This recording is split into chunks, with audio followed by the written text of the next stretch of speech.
ভাবিয়ে শোনো, চেষ্টা করছে, এবারটা চেষ্টা করছে। যখন আওয়ামী লীগ ক্ষমতায় ছিল আমার বঙ্গবন্ধু বইলা লোল ফালাইছে। আবার যখন আওয়ামী লীগের ক্ষমতা থেকে গেল, তারা আন্দোলনটা কইরা একটা ক্ষমতার দিকে ধাবিত হইল, উড়াইলে লোক কদিন ডায়লগ মাইলগ দিয়া মাসাল্লাহ হজদা কইরা এসা টুপিটা লাগাইছিল, পাঞ্জাবিটা ফুরছিল, নির্বাচনের আগে এরকম একটা বেশভূষা ধরে। কিন্তু দিন শেষে সার্জিসকে মানুষ প্রত্যাখ্যান করে বসে। আমি যখন নিউজটি করছি, এখানে আপনারা জানেন যে আমি যদি একটু স্পেসিফিক বলি, পঞ্চগড় এক আসনে 155টি ভোট কেন্দ্রে ভোট হয়েছে আজকে। এর মধ্যে আমি যখন নিউজটি করছি 72টির প্রাথমিক ফলাফল চলে এসেছে, অর্থাৎ 48% ভোট কেন্দ্রের খবর আমরা পেয়ে গেছি, ফলাফল। তো এতে কি বলছে, বিএনপির যিনি আছেন মনোনীত প্রার্থী নওশাদ জমির, তিনি ধানের শীষ প্রতীকে 89,120 ভোট পেয়েছেন। 89,120 ভোট। তো সার্জিস কত হয়েছে?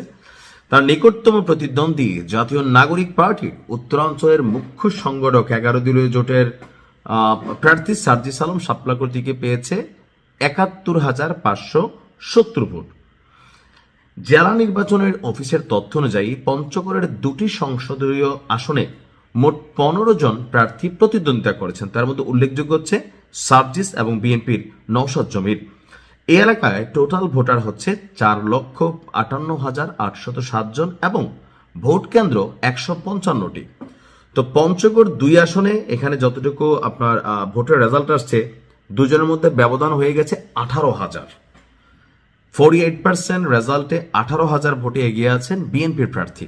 তাহলে বাকি যখন 52% ভোট কেন্দ্রের রেজাল্ট আসবে, আপনি চোখ বন্ধ করে মনে করতে পারেন যে এখানে আপনার আরো সার্জিস প্রায় 30 থেকে 40,000 ভোটে হারবে।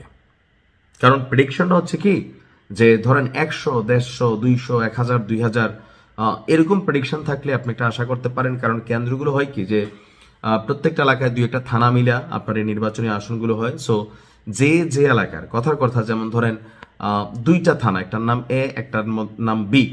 তো এখন দেখা গেছে যিনি এ, তিনি হচ্ছেন বিএনপির একজন প্রার্থী, তিনি এ এলাকার। তো বি এলাকাতে তিনি তেমন ভোট পাবেন না। আবার যিনি বি এলাকার আছেন তিনি এতে ভোট পাবেন না। বাট এই ভোটের ব্যবধানটা খুব বেশি হয় না। কিন্তু যখন আপনার দেখা গেছে 72টার মধ্যেই প্রায় 18-20 হাজার ভোটে সার্জিস পিছিয়ে গেছে, বাকিগুলোতে সে পিছিয়ে যাবে। তবে একটা কথা কি, আমার মনে হয় যে এনসিপিকে মানুষ অপছন্দ করার পিছনে যেই কয়েকটা ক্যারেক্টারের দ্বিচারিক চরিত্র জনমনে প্রশ্ন তুলেছে, পাকনা পাকনা কথার মধ্যে সার্জিস অন্যতম ছিল। কারণ ও যে আওয়ামী লীগ সরকারের সময় এরা কিভাবে মিশে গেছে, কিভাবে লোল টোল ফালাইছে, কিভাবে স্টেটাস দিছে, আবার এই মানুষগুলাই যখন সরকার পরিবর্তনের পর বা এই আন্দোলনের মুখ্য নায়ক হিসাবে ভূমিকা পালন করছেন, কপালে কপালে ডিবি হারুনের অফিসে কিন্তু বিরিয়ানি টিরানি খাইয়ে স্টেটমেন্ট বদলাই ফেলছিল।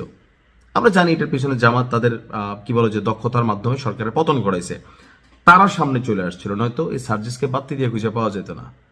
তারপরেও এনসিপির একটা প্রভাবশালী অবস্থানে সে আছে, দেখা যাক কি হয়। তবে এনসিপির মেইন যে ক্যারেক্টারগুলো, এক হাসনাত ছাড়া, আমি আগেই বলছিলাম ভাই এরা কেউ পাশ করবে না। হাসনাত আর তাসনিম জারার কথা বলছিলাম, তাসনিম জারাই তো ফেল করতেছে, তাহলে বাকিরা কেউ যে পাশ করবে না, নাহিদ দেখেন। এখন হান্নান মাসুদ একটু ব্যতিক্রম, কারণ ট্যালেন্টেড পোলা, নোয়াখালীলা পোলা, তো আসলে ধরেন একটু কি বলা হয় যে ট্যালেন্টেড।